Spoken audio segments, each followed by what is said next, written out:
nese ubwo watubwira ko ubuzima bwe bumeze nta dufite studio se sije nyuma ya covid se ariko ngewe hano naje kubabaza ngiye point of view ndaza kwibabwiraho nyuma njye akazi kanje no kubabaza njye akazi kanje sira kuri kabiri mwa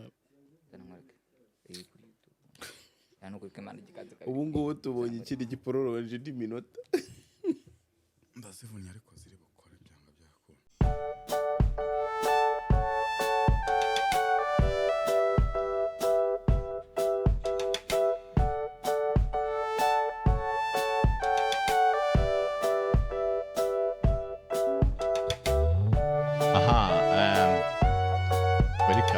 murakaza neza mwese kuri Get Together podcast. Uyu munsi turi kumwe harimo abasore, harimo abapapa, harimo abantu benshi cyane ariko uyu munsi dufite ikiganiro topic nshaka ntago turi ndayivugaho yet mu kanya ndayibabwira mu topic ariko reka manze nakireba n'abantu turi kumwe harimo abasangwa harimo bo mwabonye harimo n'abandi butari mwabona ariko ubu ngubu tugiye kugira gute ngiye kubareka bivuge ubundi dukomezeho tangire hara hirya twa Benjamin amazina nitwa Bebeto. sinjya bamaze kumenyera twagiye Mr. Tatenda umunyamakuru byose uyabanze kumusangwa umuhaza kumusangwa burya n'ubose bamaze kumenya kabisa ntekereza ko naho tumaze kubana mu biganiro bigeze kuri 2 cya gatatu mba nishimiye ko muduhaye ikaze kuri YouTube channel yanyu nitwa niyo muri Eric kandi amazina amaze kumenyekana cyane murakoze niyo nkuru Eric Tatenda ariko iryo zino za credit hari ikintu roko yacyamaze kuri video zawe iyo zino za credit ninge bari guhaye ariko twagiye mbo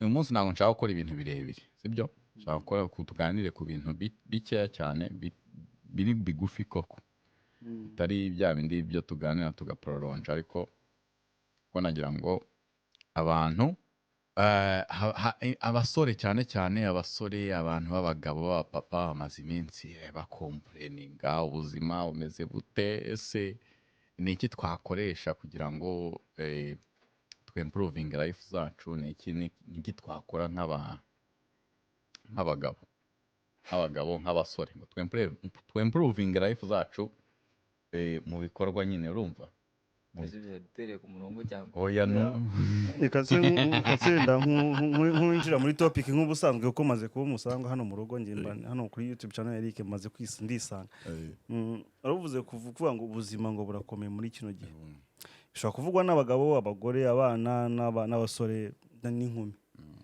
ariko ubuzima muri kino gihe ushobora kuvuga ko bukomeye bitewe na situation y'ubuzima bayemo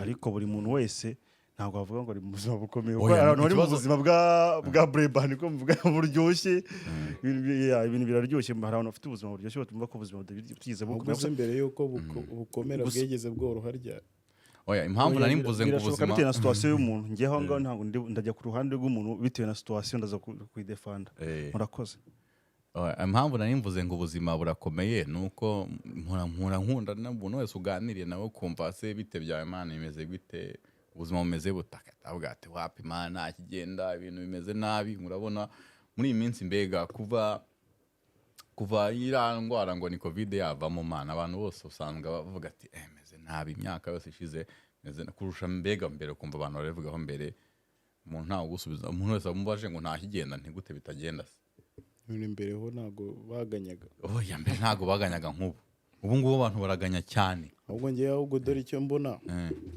icyo mbona kiremwa muntu duhora mu kintu kivuga ngo no kwifuza buri munsi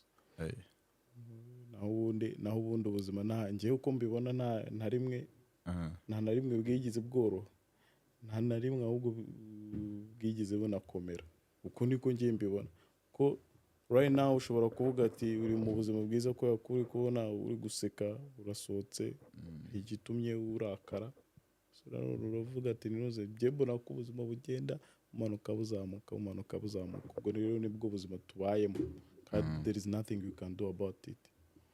Cyuko niko mbibona keretse urashe ku ntego exactly ikibazo cyawe ushaka kumbaza. Kujya Ben avuze nibyo nayo wavuze twatubajije ubuzima burakomeye kuri bamwe, icyo cyo kirashoboka bitewe na situation z'ubuzima, ariko hari icyo nabo bakora kugira ngo bugerageze kubaryohera. Icyo nicyo nanjye ndibuze kugenda ntanga ibitekerezo, ariko Beto ntatubwira uruhanda ahagazeho. Ubuzima burakomeye buroroshye. Ubuzima urebye nk'ubu ngubu ko mbibona ubuzima ni hatari cyane cyane urebye nko nyuma ya corona muri make. Mbere ya corona nyine nabonaga ibintu birimo kugenda ibintu nyine bigiye byoroshye ukuntu, ariko ntago navuga ngo byari byoroshye cyane, ariko nyine nabonaga ibintu bicamo bigenda babyumva. Ariko n'ikindi wavuze ngo uhura n'umuntu ukamubaza ati ese amakuru ngo agahita akubwira ngo ni hatari birakomeye.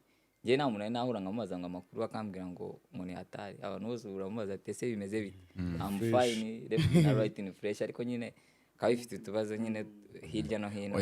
Ibyo ari byose umujama wawe musanzwe muziranye, umubaza ni ukubwira mbega umuntu wegereye ibyo ari byose, umuntu utazi cyangwa mudasanzwe muvugana abwira bitebye ni byiza mano gakita ikomereza. Ariko umuntu usanzwe muvugana, umuntu w'inshuti yawe avuga ngo ni inshuti yawe, hari igihe umubwira ati bite se man bite, agahita nta kigenda noneho ebana ibintu bimeze nabi. Hakugiye still na n'ubu ngubu sindumva ikibazo. Ngenda kubaza wowe bite byawe ko abantu bakomplaininga sibyo ko ibintu bimeze nabi, ubuzima bwabaye mubi mbere kuva covid yarangira sibyo. Mwebwe muri kuvuga season ukuntu iyi season imyaka aho ngaho ntago mbyemera kuva covid yarangira ntago n'umunsi bameze nabi. Wenda abantu bashobora kuba batameze nabi, ariko nkunze kubibona cyane tuko abantu bavuga ngo nyuma ya covid ahubwo ubuzima bwabo bumwe bwagiye buhinduka. Ntago wenda nzi icyo covid yabahinduye nyine aho ngaho ntago mfite ingiye, ariko ngiye harabona njya numva bameze neza kurusha uko bameze mbere ya covid. Rero icyo gihe ntago bavuga ngo nyuma covid ngo yaraje ngo abantu basigaye bameze neza, ubuzima bwose bwabaye oya. None se ubwo watubwira ko ubuzima bumeze nabi dufite studio se sije nyuma ya covid se. Ariko ngewe hano naje kubabaza kuko inyuma ya mikoro murambwira ngo ubuzima ngo nango shango nango wapi. Ako nawe watubwira iki bitekerezaho da ngewe nawe wamuna nitubwira your point of view nyine nka ngewe point of view ndaza kwibabwira aho nyuma njya akazi kanje no kubabaza njya akazi kanje. Rero nkamwe nk'abajama uravuga ngo ubuzima ngo buri hatari, uriya akavuga ndayabona biri normal, yo akavuga ngo abona bamwe ngo ndabona no kuri biri normal, ndabona nta kibi nta birenze. Ariko muri ubuzima isi ni hit nikimeze ubusanzwe ubuzima bwa muntu habamo igihe habamo ama stage menshi, ariko umwana arakura ubuzima ntago abayazi cyari cyo. Ukagira imyaka 12 yigize imana ukaba ufite ababyeyi bakuri hafi kuva ukiri mu bwana, baba barwana n'ibintu byinshi utabasha kubona. Iyo 18 rero 18 mu mubyeyi avuga ati bye, baba mu burayi barabizi, umubyeyi ajya kuvuga ati sohoka mu nzu yanjye ntabwo tuzongera kubana, kuko ubutangiye kugira sharije zo kwishyura ibintu bitandukanye byanamugiraho ingaruka wenda kuba ubaye utajya gukora, ntabona amafaranga yo muri za company nko muri Finland numva ngo hari icyo bita kera. Umubyeyi yabaye mu rugo uraho aho ngaho udakora urenze 18 ntumuha amafaranga kandi akeneye kwisabira amafaranga mwabipfa. Ni topic. Ariko ubuzima bwa muntu ushaka kuvuga ko umuntu amaze kujya 18 atangira gura ni challenge kujya gukora kurara amajoro ushaka amashift avunanye. Ubuzima ntabwo bworoshye, yararyamaga akabyuka bakabona icyayi ku meza akamwa atazo byavuye. Icyo gihe ubuzima burakomeye. Icya kabiri ugeze imyaka 18 utangira gushaka akazi, kuko twaka akazi mu bazungu cyangwa twaka akazi muri Afrika hari ibyo yari bisabwa. Iyo utabyubatse ukiri mutoya ntabwo nicyo Icyongereza bakeneye, Igifaransa bakeneye, diplome bakeneye, uzikurahe igifinwa niba utabizi menya ko uri bujye ku ruhande wajya ku mushomeri. Ubushomeri ni ikindi kibazo nyine. Ubuzima bwo bushaka gukomera bitewe na situation ya background yawe, bitewe n'ahantu ugeze. Ariko muri rusange ndatuvuze kuri abo ngabo bavuze ko ubuzima bugoye. Anavuga ko muri kino gihe wenda nyuma ya covid essence zarazamutse wege mu bihugu byose, ibiciro bya essence byarazamutse. Icyo ni ikintu cyambere cyagize ingaruka ku bukungu bw'isi, wenda abantu bazi economy cyane kuri ino ngingo bayi kuganirizaho birenze. Ariko ikintu cyitwa pouvoir d'achat y'umuturage isa nkaho iri hasi cyane. Ibintu byarahenze mu isoko urajya guhasha. Njya numva muri Finland hari abantu bambwira ngo amayero 20 umuntu yahaga amashasha menshi akagenda ateruye. Ariko amayero 20 nta n'utuntu tungaye wahahama. None amaji nkanga 3 kandi uba ukeneye kugira abashyitsi, uba ukeneye kugira abantu wakira. Rero ubuzima busa nkaho bwahenze bigendeye kuri ibyo byose byagiye bizamuka, kuko ibiciro bya esanse bizamuka niko n'ibintu bitandukanye bigenda bihenda. Muri rusange ni cyo kintu wenda nakwinjira muri iyo topic cyangwa kuvuga ku buzima bugoye, ariko ubuzima muri rusange ntabwo ari bose bugoye. Ndacyakomeje kuri rwa ruhande rwanjye. Ntabwo rugoye. Wewe Beto njyewe ko mbyumva ubuzima butangira kugora iyo ugeze muri icyo gihe cyo kubalansinga nyine normal life y'umuntu, ibintu ukora muri free time yawe no kubihuza n'akazi. Ubwo kugira ngo uzabone iyo time nyine yo gukora ibintu byawe nk'uko ubishaka bigende ku murongo, kandi uvuga ati mfite akazi, nzabyuka kare nzakora ibi n'ibi, ugasanga ariho ibintu biba bigoreye ku muntu cyangwa se ahantu yabona bikomeye ukuntu. none se ngiye kanibarize rwose, ngiye hariho rwose abasore ngiye bo complaininga ngo ubuzima buragoye, ngiye banumva ari ibintu bingoye kubyumva, sibyo? Wenda nk'abapapa nta rwose ufite, nta bana uriza, ntaki, ni gute ubura igihe cyo kuba cyo kubona igihe ukorera ibintu byawe bigoye gute? Ni iki kigoye? Ubu ukora iki iyo akazi karangije? Ni iki kikugora? ni ibintu urareba Eric yabivuze neza. Hari umuntu like wo warakuze afite wenda nk'ababyeyi bamurebera, iyo yavuye muri iyo life akaza kuza kuba muri life yo kuvuga ati ari kubalansinga ubuzima Bebeto yaravuze hepfo, avuga ati mfite akazi, mfite n'ubundi buzima ngomba kugira ute kurivinga. Ibyo bintu kubibalansinga biraza kuza kugora wa muntu uri kugira, kuko we all know ko iyo winjiye for example ugiye mu kazi, kazi ni gashyashya, kugira ngo wintegre muri iyo systeme birabanza of course bikugore. So rero n'uwo muntu umujene uri kwiyintegra ari kujya muri iyo life, ndakeka ko bizamugora, kuko nibwo ari gufesinga nuza. For example mwavuze after covid ukuntu ubuzima bwagiye bumera. So ubwo rero ngiye numva ko after covid life yagiye ikomera. Kubera iki? Mbere ho I think like ibintu sibyari byagazamuka. Bavuze ati abantu bagendaga muri kaupo muri shop bakajyana amabags atatu yanoze, ariko right now uragenda ntuzuze n'iki n'ishashi. So ngambara umbwira ukuntu umujene yo bitazamucanga. Uko nimba umujene y'umucanga, ubwo abantu bafite imiryango bimeze bite? Ubu barabimenyereye ko bo bari experienced, bagomba kumanaging your life, bagomba kumanaging your life. Kuko umujene cyambere iyo umuhembye either umujene abagitekereza kuvuga ati ngewe amafaranga nakoreye I will live my life, sibyo?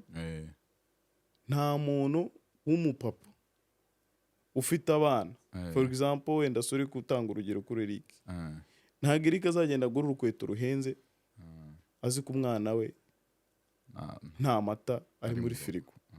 Icyo ni icyambere. Ariko kaniyeho urugero Benjamin nshobora kugura urwo rukweto vuga ati njye nta mata nkeneye, nta muntu ngize ute, nta muntu like undi ku mutwe like ngomba gukeyaringira. So ubwo rero ku muntu umujeni kugira ngo amenye gutekinga responsibility, kugira ngo azabalansinge n'ibyo binoze bizamugora until abonye icyatuma like agira ute abona uburyo yagira. None se uretse nibarize wenda Eric ho gato, we ko ndi kumva ari mu mande ebyiri, ngo hariho ngo abantu birananira, abandi ngo bibe bishoboka. Nk'umuntu uvuga ngo bikomereye w'umusore, ni icyo ashobora gukora, sibyo?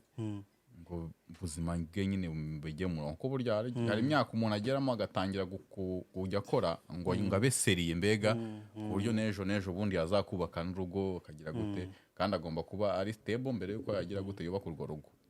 urakoze ku kibazo cyiza umbajije. Urubyiruko rushobora guhura n'ibibazo byinshi ndetse bakaniyumva ko ubuzima bwabakomereye.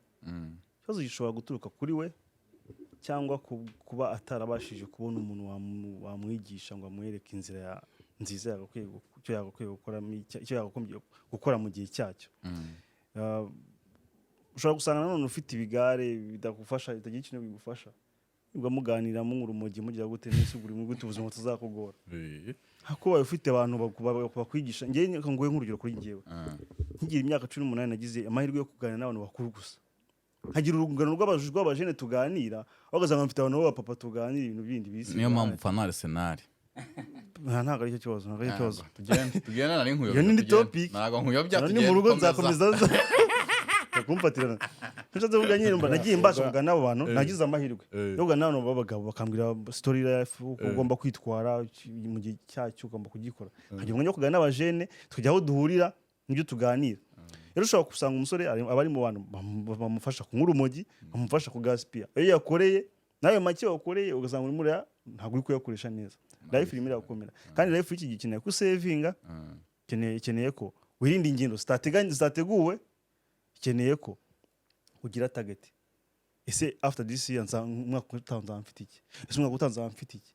Ejo n'uzajya kubona ko mwiganye amaze kubaka inzu, amaze kugura ikibanza, bitewe kandi mukora akazi kamwe. Ahubwo we uyamarira mu bintu bidafite akamaro kuri we. Icyo kintu ntekereza ko urubyiruko wenda bishobora kuba akantu bagahindura, ubuzima bukagenda neza. Ariko abantu ubuzima bumeze neza, nk'umuntu wita Jafet Inzi hano, umuntu wita Brad mbaya mvuze urabazi ubuzima bumeze neza kuri boto. Ariko nabo nzabatumira bazi mu gihe gitoya, nabo bazi babivuge neza.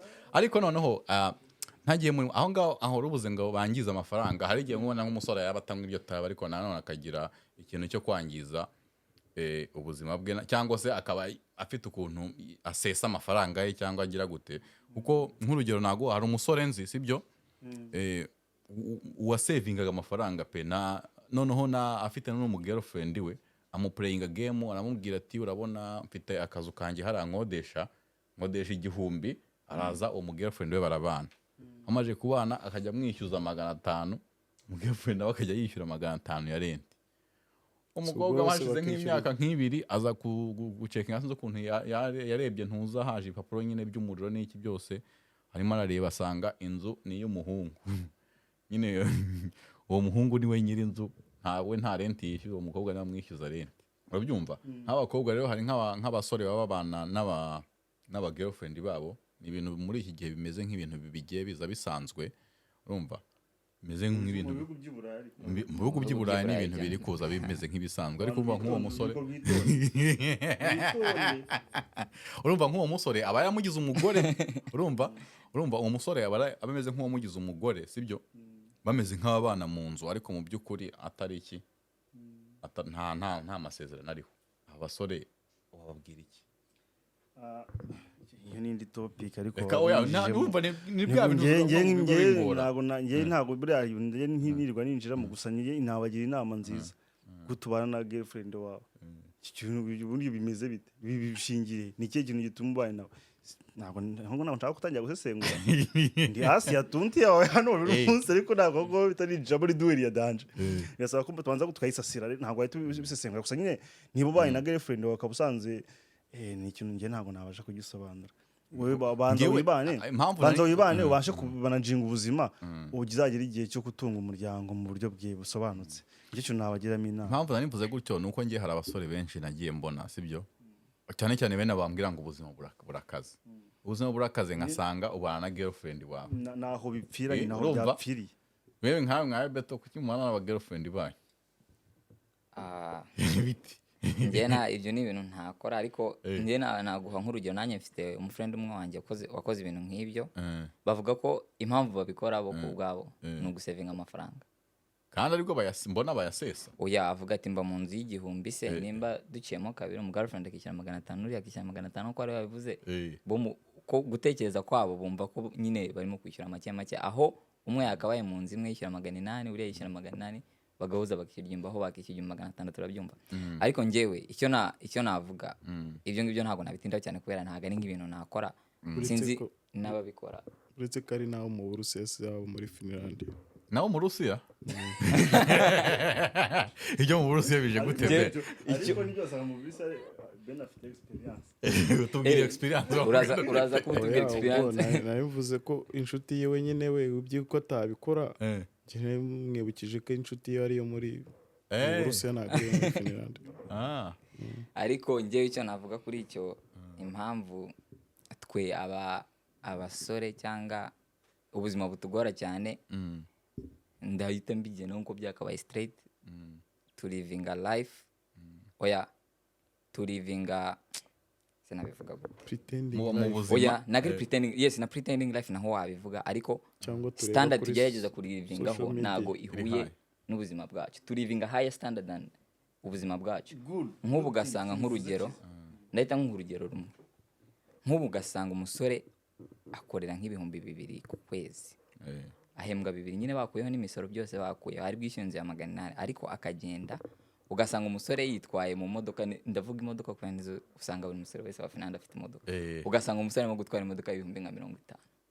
ubwo se nk'iyo modoka wagiye guhubuza udafite n'igice cy'ibihumbi 50 kuri konti yawe ubwo koko uratekereza ukumvaho mu myaka nk'ibiri 3 5 uzaba umeze neza abakobwa bari hanze aha ngaha bakwemera utayifite ako se na aho ngaho nyine ni kwa ku pretendinga Ben yaravuze why ujye ku dating umuntu na utangana nuze nayo no kwisumbukuruza but ngiye sinibaza n'impamvu umuntu ajya kugura imodoka ari 50 wamungana akorera nuze this is actually reka nguhe nuze waka advice gatoya never uko umuntu uzi gukorera amafaranga sibyo ufite akazi tuvuga ati wenda ku mwaka winjiza ibyo 50,000 you can't afford that car mu gihe winjiza ibyo 50,000 ku mwaka you can't ntabwo wabura imodoka 50 winjiza mu myaka 5 ntabwo wayafford you can't afford it.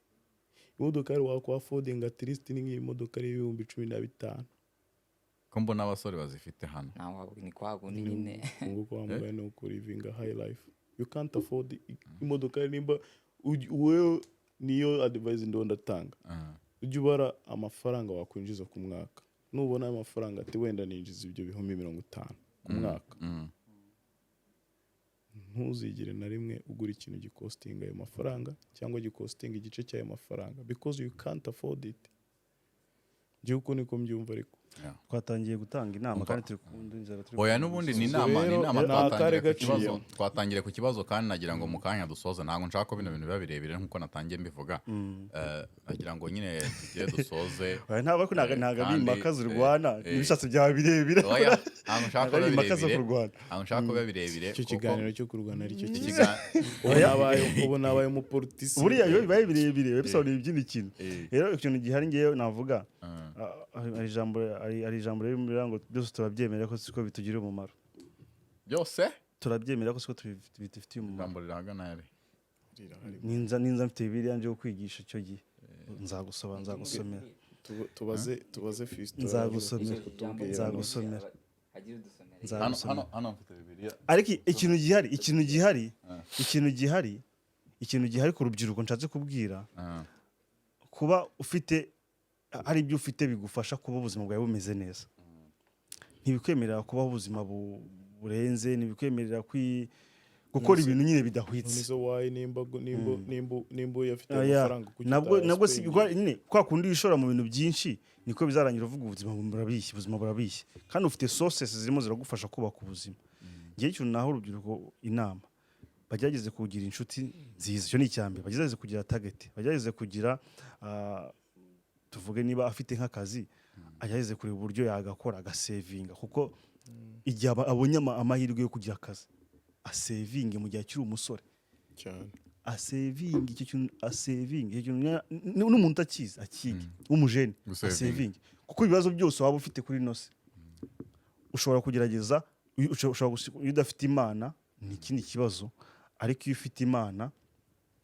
nayo ibasha kugufasha kunyurwa n'ubuzima ubayemo, ariko iyo utayifite iki ni ikintu ushobora kugufasha. Amafaranga hari ikibazo akemura, ukaryoherwa n'ubuzima, ariko Imana ni ikintu, ngenda umuhanzi uririmba indirimbo zubahiriza Imana. Imana ni ikintu cya mbere, ni ikintu cya mbere ugomba gushyira imbere, ariko iyo utayifite n'amafaranga iyo wasevinze ari ukuntu agufasha, wagira mu bibazo, wagira utubazo ibintu ukemura, usanga ubuzima nyine ntabwo bukuremereye, ugafasha umuryango wawe, ababyeyi nabo bakabona ko umaze kuba umuntu, cyangwa bakureze bakabona ko umaze kugira ikintu wigezaho, birafasha. Ariko icya mbere ni ukugira target, kugira Imana no gusevinga, ubundi ubuzima bukaryoha no kubaho ugomba kuburi. Iki cyo tuzagisobanura ubutaha. Ako se kambaze abandi turimo kuvuga, numvise reka no kuvuga cyane gusevinga, wowe urabyumva gute ibyo gusevinga? Nshaka kumva opinion zanyu mwese ku bijyanye no gusevinga. Ushaka ko wangiye ku bijyanye no gusevinga se? What kind of saving? Nyine saving arimo kuvuga ni iyihe? No gufata amafaranga ukayashyira muri konti ukayabika ahangaha akaguma aho ngaho, cyangwa like ayo nabisesengure twumve. Wenda mu gusevinga hari ikintu kimwe mbiziho. Hari umuntu wambwiye ngo ntago wasevinga utari wamenya aho amafaranga yawe ajya. Ikintu cya mbere wagombye kumenya ngo amafaranga yawe, ibyo ukorera amafaranga yawe ajya he. Buri faranga ryose ukamenya ngo rijya he, sibyo? Ukamenya ngo ese mfite bills zingahe nishyura ku kwezi wenda se cyangwa ku mwaka, nishyura iki. Iyo banje kumenya aho ibyo byose bijya, ni utangira kumenya ngo ayo nsohora naya, ayo ninjiza, ayo nsagura naya. Hanyuma noneho ukaza kumenya ngo, ukaza gutandukanya ibintu bibiri. Hari ibintu bavuga ngo hari needs, hari na wants. Bavuga ngo hari ibintu ukeneye, hari n'ibintu ushaka, sibyo? Rero ugatangira ibintu ukeneye, n'ubundi ibintu ukeneye ntago wasevinga utari wagura bya bintu ukeneye. Nk'ibiryo ntago wasevinga utariye, sibyo? Uvuze ikintu cyiza. Ariko rero ukamenya ngo ibintu ushaka, sibyo, bishobora kukubuza gusevinga, kwa ko uvuga ati kiranda gishaka ubwo kanyigure ya mafaranga wagombye gusevinga, ugahita ujya kuyagura muri cyaki. Niba nshaka inkweto nshya zasohotse ugahita saving ndayizinya kandi ni topic.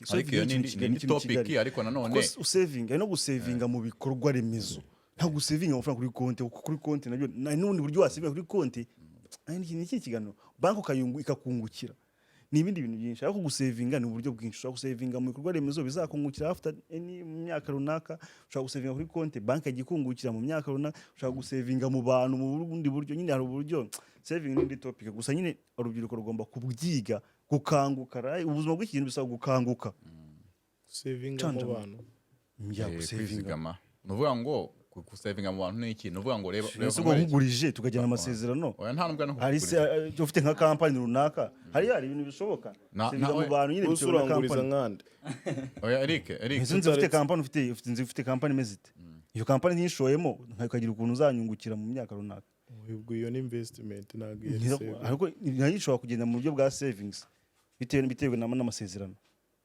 Ku ruhande rwanjye nkaba nzi ko ari amafaranga nguhaye mu mwaka runaka nzagenda nyagaruza, azanyungukira muri ibyo. Nyine bishobora kuba investment ariko na saving ushobora kubikora muri ubwo buryo bitewe na dealing yabaye hagati. Yahinduye inyeta ariko ndakeka tutagiye muri byinshi, ngira ngo aho ngaho akanashaka kuvuga ngo gusevinga mu bantu no gusevinga iki.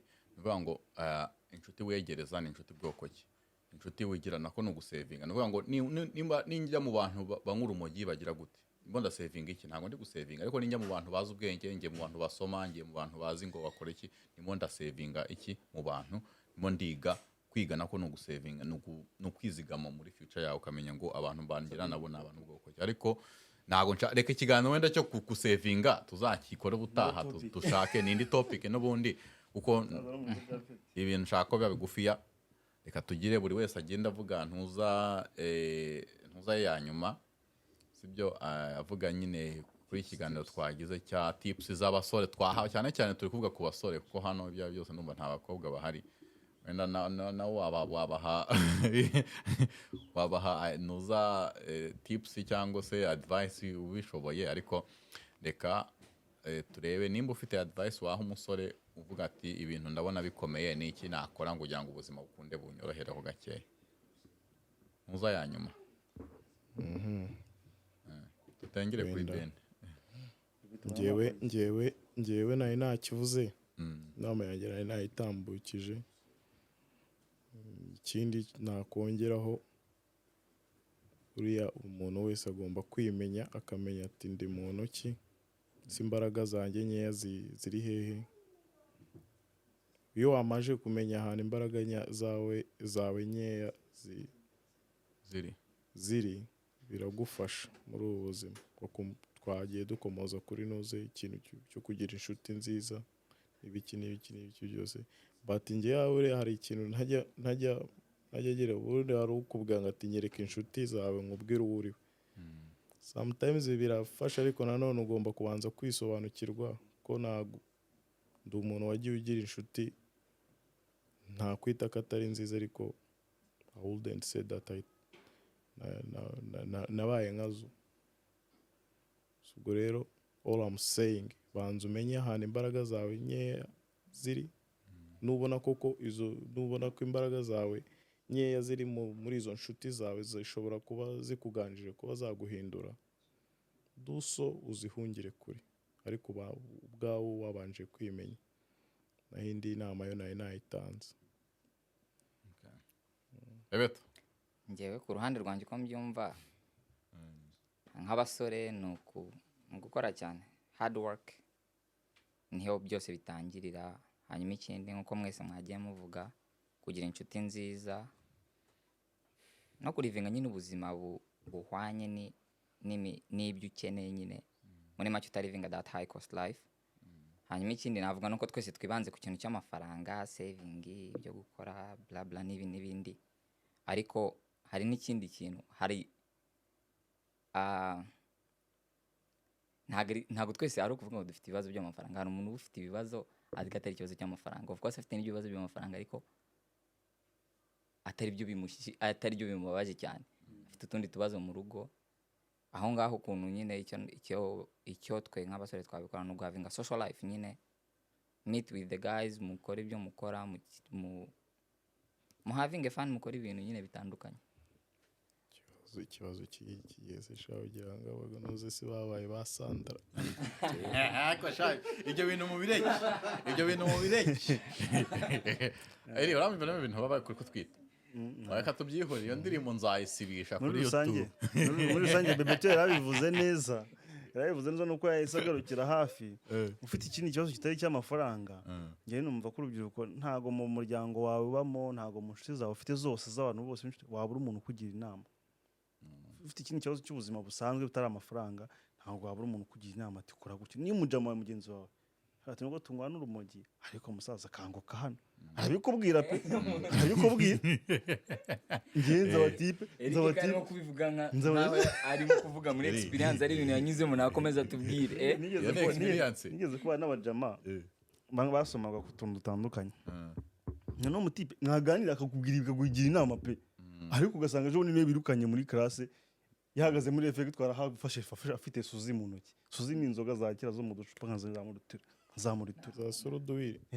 Ugasanga baramwirukanye azise suzi, ariko suzi ni chief ugasanga mwirukanye azize afite mu ntoki manimatiza akamubona, agasanga iyo muganira ni chief de classe, muragana petit gutuza, ugasanga ugira inama kandi ugasanga nibyo pe, aho ugasanga ukagiye so ntabwo karamuziti. Gusa kugira umuntu kugira inama ni byiza, kugira target ni byiza. Ngiye nibyo byamfashije tu, ntabwo ndagira ahantu nifuza mu buzima, ariko nibyo ni experience naho urubyiruko ndufite hari byinshi atendera. Ariko rero wamugani atenda ngo igiye kuza video iri sune kandi mugere mu following Eric, mu subscribe kuri channel ya Eric kandi ningi mungire hase wigira ndakubwiye ati kwe bena iriya channel iracyabaho. nange ntayo nzi. Bebeto nayo bagiye gukora subscribe kuri channel. Mwakoze kuza kuri Get Together podcast. Naho ubutaha kandi nkuko nababwiye naho ubutaha murakoze cyane. Ibihe byiza, sante sana.